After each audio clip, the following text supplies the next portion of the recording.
দর্শক আপনারা দেখতেছেন, আমরাও যাবো ওখানে খাওয়া দাওয়া করবো। এখানে ম্যাডাম আসছেন এবং সাথে সম্মানীয় যারা আছেন তারা আসছেন। যাই হোক, অবশ্যই ফটো ভিডিও করার নিষেধ, তবু আপনাদের জন্য ছুটি দিয়ে আমি ভিডিও করছি। যাই হোক,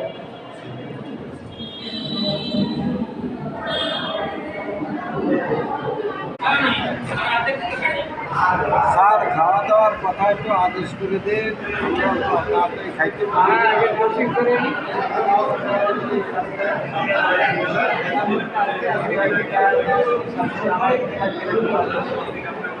ছবি তোলার পরে আমরা খাওয়া শুরু করবো। ছবি তোলার পরে ঠিক আছে।